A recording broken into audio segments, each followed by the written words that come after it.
Good day, everyone. Welcome to another lesson.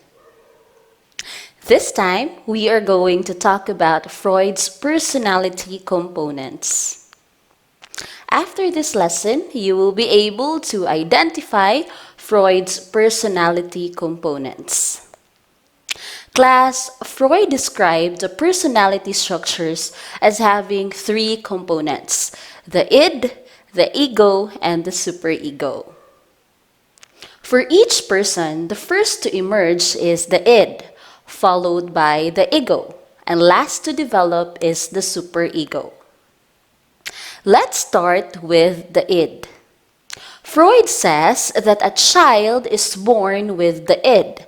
The id plays a vital role in one's personality because as a baby, it works so that the baby's essential needs are met.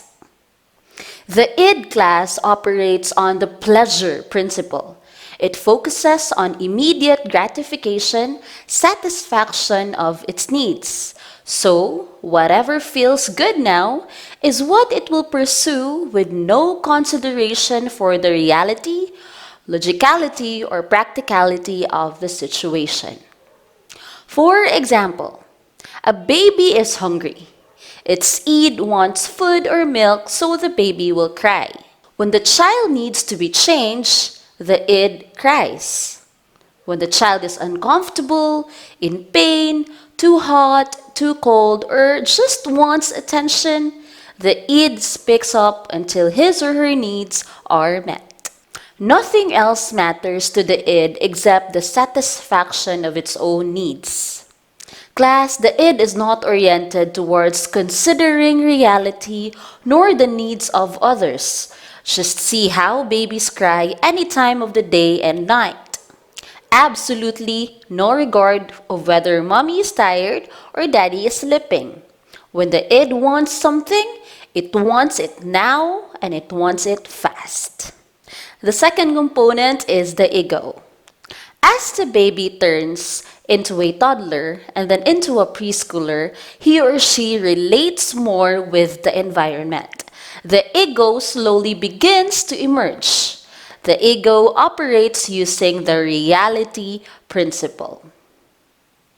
It is aware that others also have needs to be met. It is practical because it knows that being impulsive or selfish can result to negative consequences later. So, it reasons and considers the best response to situations. As such, it is the deciding agent of the personality.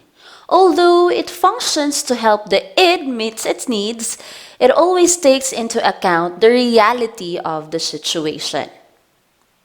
For instance, Ben really wanted to slug Rex for what he just said.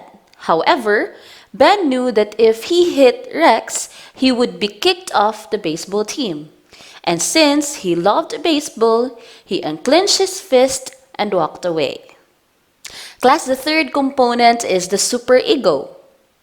Near the end of the preschool years or the end of phallic stage, the superego develops. Superego embodies a moral aspect. This develops from what the parents, teachers, and other persons who exert influence impart to be good or moral. Class, the superego is likened to conscience because it exerts influence what one considers right and wrong. One sample situation is Ivaristo couldn't remember the answer to test question number 18, even though he had studied.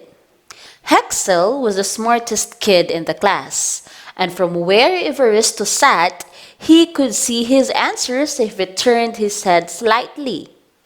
When the teacher turned her back, Ivaristo almost cheated, but his conscience stopped him because he knew it was wrong. Instead, Ivaristo took a guess at the answer and then turned in his paper. So that is an example of superego. Now, let's discuss the three components and personality adjustments. Freud said that a well-adjusted is one who has strong ego who can help satisfy the needs of the id without going against the superego, while maintaining the person's sense of what is logical, practical, and real. Of course, class, it is not easy for the ego to do all that and strike a balance. If the id exerts too much power over the ego, too impulsive and pleasure-seeking behavior takes one's life. On the opposite direction, one may find the superego so strong that the ego is overpowered. The person becomes so harsh, judgmental to himself and others' actions. The person's best effort may still fall short of the superego's expectations. The ability of the learner to be well adjusted is largely influenced by how the learner was brought up. His experiences about how his parents meet his needs, the extent to which he was allowed to do the things he wanted to do, and also how he was taught about right and wrong, all figures of the type of personality and consequent adjustment that a person will make. Freud believed that personality of an individual is formed early during the childhood years. Now let's talk about the topographical model. We have the unconscious, conscious, and the subconscious. Let's start with the unconscious. Freud said that most of what we go through in our lives, emotions, feelings, and impulses deep within are not available to us at a conscious level. He believed that most of what influences us is our unconscious. The Oedipus and Electra complex in our last discussion both burrow down into the unconscious, out of our awareness due to the extreme anxiety they caused. While these complexes and in our unconscious, they still influence our thinking, feeling, and doing in perhaps dramatic ways. The second is the conscious. Freud also said that all that we are aware of is stored in our conscious mind. Our conscious mind only comprises a very small part of who we really are, so that in our everyday life, we are only aware of a very small part of what makes up our personality. Of what we are is hidden and out of reach. Third is the subconscious. The last part is the subconscious or pre-conscious. This is the part of us that we can reach if prompted but is not in our active conscious. It's right below the surface but still hidden somewhat unless we search for it. Information such as telephone numbers, childhood memories, or the name of your best childhood friend is stored in the subconscious or the pre-conscious.